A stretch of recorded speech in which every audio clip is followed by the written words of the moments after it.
Hi, everyone. Welcome to another episode of Bench to Bold. I'm Marnie, And I'm Elisa. and we have a family member joining us today. Well, not, I mean, she has no choice. She's my family. Um, I might not be hers, but she's my family.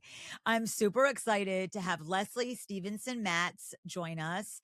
And Leslie has an incredible story, an incredible journey. Like I said, she's part of my family, has been for decades and decades. And so, Leslie, thank you for joining us. Thank you for having me. I'm so honored to be with you and Elisa. It's great. Yes, likewise. Yeah. Well, Les, love you lots. Love you You are too. family. All right. And all right, Leslie, you have an incredible story, an incredible journey of your career, and some recent very big accolades. But let's just start from the beginning. So you're a native North Carolinian, but then ended up in Philadelphia and then ended up back in North Carolina. So why don't you just share that very circuitous journey for us? I would love to because it so involves you and especially your amazing mom. Um, I was born, as Marnie said, in North Carolina, born and raised, went to Chapel Hill, go Heels, and then moved to Philadelphia fresh out of college for a job with a tutoring agency. I was a French major, go figure. And I realized I needed to buy a car and get an apartment. And Marnie's mom, Susan Fletcher at the time, Susan said, "Come work for me." And I said, "I don't want to work for an NFL team. I had no interest. I just really didn't care to. Even though I love the Eagles, I just wanted to be a fan, not work there." And she said, "Well, think about it." So I thought about it for a week and I realized I do need to buy a car and get an apartment. So I'll tutor on the side. And I told Susan, Marnie's mom, that I would work for her for 1 year and then I'll be out of there. And she had just come on board as the first female GM in the NFL and VP of the team and ran that organization to get it back in shape. So I realized later what an honor it was to be part of that. But at the time, I didn't. I was this young, naive girl fresh out of college. So I did it for a year and then ended up staying 12 years instead of 1 year. So, but it was thanks to your mom that I have had all of the opportunities I have had in my career in the NFL through the Eagles and then subsequently the Panthers. And that would not have been possible without your mom, her pushing me and believing in me and training me, teaching me. So I cannot say enough amazing things about your mom for who she was and how she influenced me in my career and what an honor it was to see you grow up and that NFL environment as well and to become who you are and how you are today has been so great to see your journey in the NFL as well and in professional sports. Oh, thank you, Leslie. All right. Well, so but there was a couple details that I think we need to add in. So you had graduated college, you really didn't have so this was your first real job, right? Working. Absolutely. Aside from babysitting and being a waitress, I hadn't done nothing except till the And Eagles. there was no football team, professional football team in the Carolinas. So you get to Correct. Philadelphia and you're living with your aunt and uncle. Mhm. And then you're like, I'm going to go work at a football team and have Susan, my mother, as your first boss. So what was it like having, working at a team and working with a woman that was definitely, you know, disciplined, let's just say Yes, yeah, very disciplined. disciplined. Yes, it was. I had nothing to compare it to, in all honesty, but I knew your mom. She had worked in my uncle's law firm, so she saw my work ethic, and I had seen her and knew she was tough as nails, but fair and brilliant. So once I did accept a job, I didn't know what I was in for.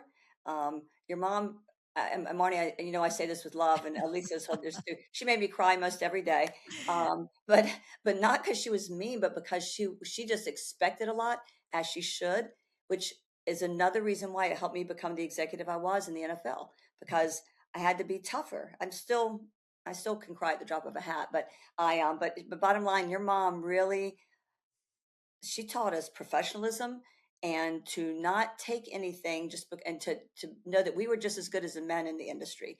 Your mom preached that to all the women she brought into the Eagles organization, of whom there were let's see, Mimi, Vicky, Donna, myself, four key people new, plus the wonderful ladies who already worked in the Eagles organization in the accounting department and ticketing, for example. So um, it was tough. I would not. Your mom really preached such a tough work ethic that I would not leave my desk till I knew she was on a flight to go somewhere so that I could like, okay, I can run an errand or run to the bathroom or something. And that makes her sound mean, but she wasn't. It was just she expected a lot, and I wanted to do the best I could for her, and I wanted to be available if she needed me, and because she had very few people that she could truly trust, and I was in that inner circle of people whom she could trust, and that was an honor. And I just learned so much from her, and I'll be eternally grateful to her for that.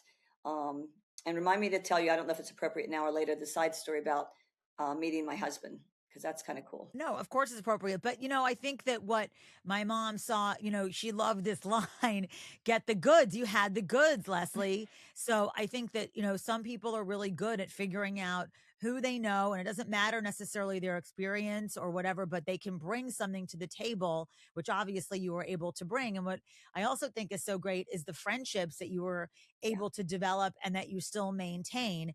Yes. And, what that was like for you, developing new friends. And it's hard for women to make friends, but also obviously when friendships are formed Mhm. under duress, which it might have been working in a high pressure situation, I think that those friendships really do last. But it was fortunate for you to have someone to set you up for success and not failure, because I've had a lot of bosses, a lot of female bosses, that did not set me up, I feel like, for success, but only failure. So you actually had that, and you carried that through the rest of your life, which set you up for such success that you'll be able to tell us more about later on in this conversation. But I feel like Marnie, just knowing her a little over a year, she was set up for pure success from her mother as well. And she's doing the same thing for her kids. And not too many people do that for their children these days, and they set them up for failure instead of success. And I feel like one reason or way they do that is they give them everything. Yes, you're exactly right, Elisa. And Susan definitely, she embraced the women around her and everyone in the organization, but especially that core group of women. For example, when the team was getting sold, unfortunately in 1985, because it was sad to see that era end and another begin, no matter who the owners are. Um, but at any rate, Susan had the core group of women help put all the materials that we needed, due diligence for the sale of the team, and we worked night and day. It was tough, but boy, did we learn a lot, and it made us even closer. And to your point, Elisa, the friendships that we developed. My best friend is Donna Wall. She was down in Adurian then, and I hired her back in 1984 to work for Marnie's grandpa because I was working for her mom and her grandpa, and I just could not do it all. And and he wanted me to work for him, but then I was working for her mom, so it's like can't split me in two. So bottom line, hired Donna, and we continue. We are been best friends for 42 years, and what a gift that is. And Hmm. both of us used to babysit for Marnie when she was young, so it all goes full circle, and in a wonderful, warm, fuzzy way. So I'm just so grateful. Yeah, it's a lot of times it's nice to, you don't realize it because you're so young, and you had just graduated college at Chapel Hill and moved to Philadelphia, and you were young, and you don't realize the reasoning behind people making you earn things instead of just giving them to you, um, which has a positive impact on your life as well. When you earn those things, you feel much better about yourself when you earn them, and you've figured out ways to do things for yourself, because Mhm. you learn independence too, and you carry that throughout your life in all areas of your friendships, your relationships with your, whether it be work, family, friends. That's a um, great point, and I mhm. definitely had to because I knew nothing about the NFL, didn't know many people in Philadelphia, knew some but not many, so it was new territory for me, but uncharted territory. But Susan and the other people in the Philadelphia Eagles organization made it very comfortable for me from day one. So there were a lot of us who were very young then, who grew up there, got married, had babies, and then continued doing life and continue to keep in touch. Yeah, I think it's so interesting. It was really like a startup company because at that time, even though it was a professional team, they were really run like a hobby. And then it turned into running it like a business. And I think that that was really when Leslie started at the Eagles. My mom was, just getting in there and looking at this company saying, oh, good Lord, this is a disaster. This is not a hobby. And there's a rubber stamp. People were signing checks with my grandfather's signature with the rubber stamp. And it was, wild. It was wild. And suddenly it was like, okay, no, wait a minute. We're going to turn this into a business. Yeah. And it was really, truly the first time that teams were really, and across the NFL actually, that they really started taking it from a hobby of kind of just a bunch of dudes that like to hang out with each other into a real business. And so that's something that now we can look at the blueprint of what the current NFL is, and it doesn't happen without Leslie and Donna and Mimi and my mom, because they really went from being this startup company into a full-fledged business. And back then, women really weren't doing these things, No. right? No. Yeah. No, there were secretaries, and that's a wonderful role. And my friend Donna, for example, she was a secretary. She could take shorthand. I never knew how to do that. So whenever Susan, Marnie's mom, needed someone to do dictation, Donna went in and did that, because I wasn't nearly that fast. And Donna was telling us that great story out at Super Bowl, because Donna was out there with us, and she was telling us, Randy wanted to know the relationship between all of you. And Donna was telling us that story about the shorthand. Yeah. Oh yeah, it was funny, and I was in awe of her. I'm like, I cannot, God gives everybody different gifts, different talents, and but at the same time, as you said, Elisa, we need to learn how to, whether it's develop those talents or find new ones, find passions and develop those on our own and be independent. And that's something that, like you said, it's up to us to instill in our children and those around us that. And Susan definitely did that for me. And Marnie, I love what you said. It was with the men before as hobbies, more like the boys club, back in the old days. It really was. It was just a hobby, for a bunch of, wealthy, well-dressed, or not even necessarily well-dressed. But but they were visionaries, those guys. They were definitely understood what was coming, and they had an idea that this is going to be something big, but turning it into a business. And that's really where I think my mom, was able to create something out of nothing, because otherwise the team would have not been, where they are today. But taking something and saying, all right, we have something here. This is kind of a rough idea, but can we turn it into a business? Going from AM to FM radio, things like that. But also, Leslie, staying on a team after there's a sale and a transition, the transition team usually leaves, but obviously, they go. It doesn't even matter how good they are, but obviously you and the team there were great. And so they kept you. So what was that, so that transition, and you've done it a couple times, transitioning from owner to owner. Yes. At the Eagles, obviously at the Panthers, I did not, I left before Mr. Tepper bought the Panthers, but at the Eagles, obviously from your grandpa to Mr. Brayman. And that was when we all got together for the due diligence and worked with the attorneys so closely, the core group of women. And then beyond that, the team was sold to Jeffrey Lurie. I was out on maternity when the team was sold. So Connor, our son, was 3 weeks old, and I had to put on my business suit and come in and meet with an outside independent party to pass inspection, if you wish. And I was nervous, but I had that maternal instincts too, that were kicking in, wanting to be with our son, but knowing that I love my job. And it's all I'd ever known after college. And so I went in, did the interview, passed inspection, was kept on. But right after that, I had talked to the Panthers because, once again, that maternal instincts had kicked in, and they really wanted the opportunity to raise Connor near my parents here in North Carolina. They've since passed on, but what a gift that was to raise him near them. So the Panthers flew me down. I had to get permission from the Eagles, from Harry Gamble, our president at the time, to interview, and flew down and did the job interview and got the position as director of entertainment special events, which encompassed the mascot and cheerleaders.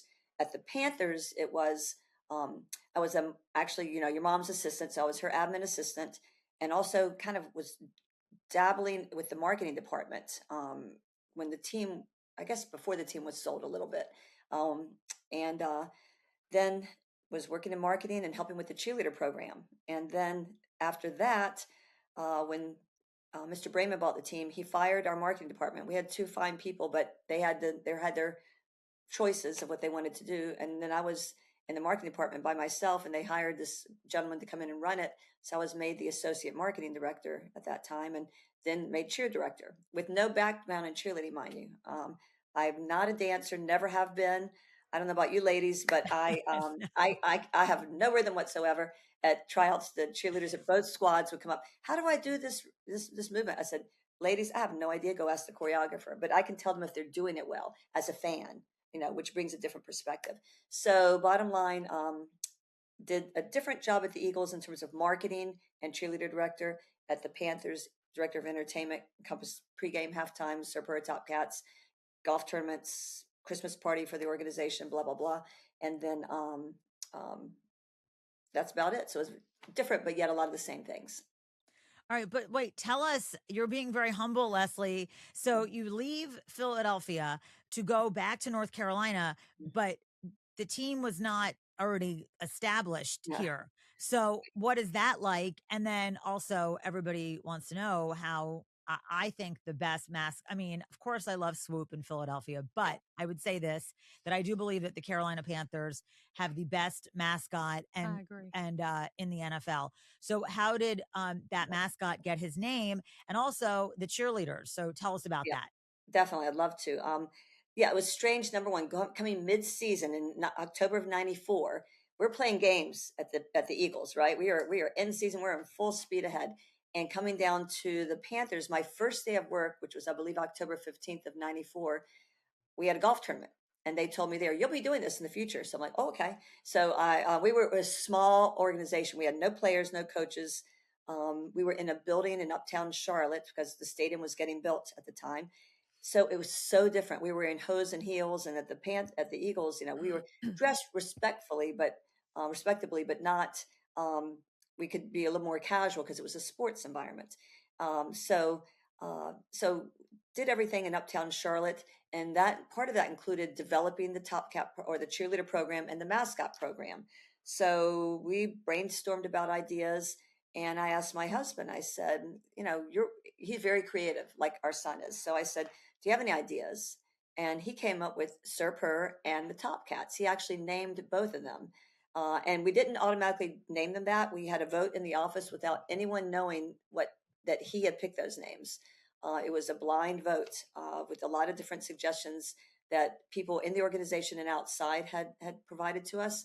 And we thought that Charlotte being the Queen City of Queen Charlotte, that Sir was royal. It sounded like royalty. So Sir Purr, and then the TopCats, because we wanted to be, obviously cats of some sort. And we thought Sir Purr and the TopCats just sounded great, or my husband did. And then he brought it to us. And like I said, we voted, and his choices were selected. So it was pretty cool. He's got that. He loves. I was judging the talent competition last night, and we got these nice drinking glasses, and I see that logo, and this has not changed since 30 plus years ago. And I look at that and think, that's pretty cool. My husband named them, and the logo that it hasn't changed is pretty cool too in that regard. So so kudos to my hubby for naming them. Yes, that's great. And what's funny is that every time I will meet a TopCat cheerleader and I will ask them, do you know Leslie? And of course their mouths drop open like, of course we know, like, yes. And how do you know Leslie? And they, a couple times it's happened. They were like, were you? I'm like, no, I was not. Like, I think sheepishly they might be like, were you a cheerleader? But then I'm like, no, before they even get the question out, I'm like, I was not a cheerleader, but I wish. But then, so yes, I think that naming the TopCats and Sir Purr is something that is very cool. And also now you've been nominated for the NFCAO award. So what is that, Leslie? The NFCAO award? That is an organization. That's obviously our acronym for the National Football Cheerleaders Alumni Organization. It is obviously a national group of former NFL cheerleaders. We are not legally allowed to be called NFL Cheerleader Alumni Organization just because of if there's ever any, for legal reasons, just that we have to be separate, but yet we're tied in. So it's recognized, it's the part of the NFL that recognizes former cheerleaders and directors and choreographers / coaches for their excellence as working with the squads in the past and perhaps the present as well. So every NFL squad, of which there are currently 26, has a chapter. At least most of us have an active chapter, and the Panthers do. We're the CPFCAA, which is Carolina Professional Football Cheerleader Alumni Association. So once again, for legalities, we're not officially the TopCat alumni, but we are, but not legally. So the CPFCAA, along with other chapters, each chapter nominated people for both their local chapter, and I was honored to be selected in the local chapter to be recognized as our inaugural legend, along with DeWanda Biddle, one of our TopCats from 1997, the second year we had a squad. And so she and I were selected as the two people to be inducted this year. And then apparently the other part of it is on the national level, you look at people that you have on the local level, for meaning with DeWanda and myself, and then you nominate someone for the national level. So I was the TopCat alumni selection to be considered nominee for the national level. And we should know in about a week or two at the most if I'm selected to that group. It will be an honor. There's so many deserving women, though, from over the years that I just look at this as I'm grateful to be recognized for my work in both with the Philadelphia Eagles and the Carolina Panthers, and on the local level, and to receive a national nomination. And beyond that, if that happens, that's great. It would be cool. They're hopeful at someday to have a place in the Hall of Fame in Canton for all of the cheerleaders / coaches / directors and choreographers who have already been selected and those who will be selected. There was a class in 2022, the inaugural class, and there were 6 that first year. And then it's every 2 years. So in 2024, 5 more women were selected. And I don't know how many women they're going to select this year. Or it could be men. We had a wonderful guy, Donald Wells, at the Redskins, that he would be great to be in this Hall of Fame. So it could be men or women that would be selected for this honor. What a journey. Yeah, it's neat. And I have Marnie's mom to thank for all of it. I mean, Right. I really, who would have thought a young girl from North Carolina with a degree in French would have the opportunity to work for an NFL team. And like I said, it's all thanks to to Marnie's mom, Susan.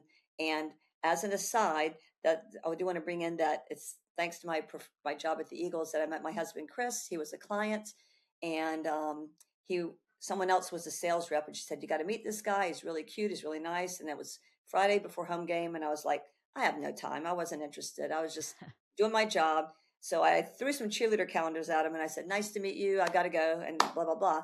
And then we met a few months later at our marketing reception for all of our clients. And I was the marketing director, and I talked to all of our clients, but I'll be honest, I spent most of the evening talking to him. And we had a date about 4 days later and hit it off and got married a year and a week later. So I think that was a beautiful wedding. Yes, and you were there, and your mom was there. It was wonderful, and we had a lot of fun. And once again, had it not been for Susan introducing me to the NFL and having a career there, and her giving me that opportunity, I would not have met my husband. So it's all a God thing, I feel. But at the same time, I'm grateful that Susan is the human being that was the impetus behind everything. So many things that have been had the opportunity to experience in my lifetime, thanks to her. Well, I know that people probably say the same thing about you, Leslie. So I think that you have definitely brought so many people to where they can live. Like the name of the show is Bench to Bold, but where they can live their bold life. So obviously, what are some moments that have been bold moments for you? And again, like I know that you have helped other people achieve their bold moments. And so what my mom did was just what we're supposed to do out there as, good people. Wow. Well, thank you, Maureen. Trying to think of any particular thing. I think mine is more of an ongoing thing that it's very subtle. So it's not bold outwardly, but it's something that to me is the most important thing in my career as an NFL cheerleader director or professional cheerleader director for any organization, is something that, like I said, is very subtle. From the Eagles and the Panthers, the women who make the squad, or sometimes in cases men afterwards, some years they've had men, but for the young people who make the squad, I always tell them, I said, the most important thing I want you to get out of this experience is the friendships that you develop. Some of them may be lifelong. And we don't push that. We just tell them we hope that they have that experience because it's so special and it's not like anything else you've experienced. And I look at the women, in my case, the women who have been on all the squads that I was associated with, and I see the lifelong friendships and the support they give each other, one another. And that to me, they in turn take that and take it to the next level with other people, of people that come into the squads after them, perhaps, or in their jobs to, um, or with their children, to encourage the friendships among their children with other young people. Um, just that lifetime relationship, like I have with you and Donna, and others from the Eagles. You can't put a price tag on it. And so it's not necessarily a bold thing. It's very subtle behind the scenes, but to me, it's bold in terms of the impact it has. And I think that's so important. And we can preach all we want, but we've got to live it. And that's what I think, I've done with my relationships in the NFL, and you have as well. And now you and Elisa have started that wonderful friendship and business venture that I think, you can tell it's going to be a lifetime thing. And as women, it's very important for us to do that, because we need to be women supporting women. And to your point earlier, Elisa, women supporting women as opposed to trying to tear each other down. Mm-hmm. And all of these people I've seen come through the NFL on the cheerleading squads, they support each other. I mean, last night, it was a talent competition, and one person at a time is going, and all of the ladies on the sidelines, if you wish, were cheering them on. They were helping them bring their props out for the talent show part of it, and it just was such a warm feeling. There was nothing cutthroat about it. It was women supporting women, and I think that's one of the most important thing we can do. Nothing wrong with the guys, but we've always had to catch up, just like your mom had to do in the NFL. And I think there's nothing better than to seeing women believing in one another and supporting one another. Likewise, Marnie and I talk about that a lot. Mm-hmm. And yeah, I mean, it's about collaboration and putting, your heads together, and one, more heads is better than one. Yes, But also, always. I think that having fun together too. And Yeah. I do remember that, you guys back in the 80s, I think I think you guys had a lot of fun.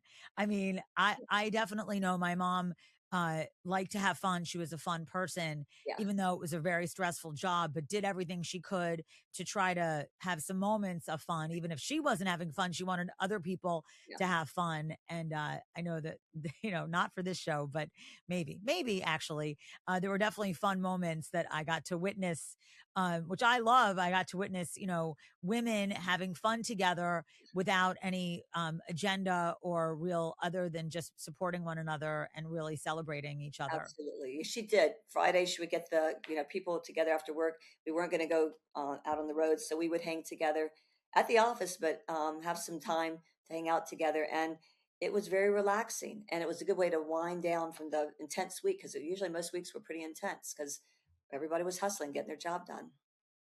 Yeah. Again, it was like a startup. And I think that obviously teams and businesses, certainly NFL teams, professional teams, are very stressful jobs. Oh, But yeah. I think that even back then, the stress was different because it was taking something that was there, like the raw ingredients, and then putting it together to create something that we now know as this modern professional football team. And so you guys were all there doing it for us. So Yeah, thank and you. I'm so grateful to have you. What you just said reminded me of this. It's such big business now. The NFL is, and it's all pro sports, uh, and there's nothing wrong with that. But I'm grateful to have been part of the Philadelphia Eagles organization when it was small, like you said, startup if you wish, but which it was. But we all knew each other. Number one, it was small, much smaller organizations, just like the Panthers were so much smaller back when I started in '94 there versus now. And they have to be bigger now because of everything they're doing. But back in the old days, we knew, everyone knew everyone, coaches, players, cheerleaders, front office. Frank Gans was our special teams coach at the Eagles when I was there. His birthday is one day after mine. He's passed on now. But I would be the first non-football employee in every day, because I had to beat your mom to work. I had to be ready to go. And before she got there, because that made my day better. And Frank Gans would always say to me, Leslie, what goals have you set for yourself today? And I'd say, well, Frank, let me get a cup of coffee and I'll get back to you. Because he was intense, and but he was pump up type of guy. And I love that about Frank. And even after I left the Eagles, and I forget where he went to Kansas City, but we kept in touch. He didn't call me, but I would call him every year on his birthday to wish him happy birthday. And that was special. And that just happened for a few years, but just the relationships that you can develop with people and respect. I just can't say enough good things about how unique that experience was, and getting to know people. Yeah. Well, Leslie, thank you so much for joining us today. And I cannot wait to find out more about the oh, Yes, ma'am. NFCAO award that I will be cheering for you. And so now a week or so from Yes, around April whenever. 1st. They're supposed to Yeah. announce around April the 1st, and we'll find out. So it's exciting. That's It's a nice. very exciting. Yeah, Yes. yeah. And And I thank you, ladies, for having me on. I always love talking about my time in the NFL because such great memories. Really special, special memories. So I love sharing yes. them. Well, thank you for joining us. And thank you, Chris, for naming the TopCats and Sir Purr.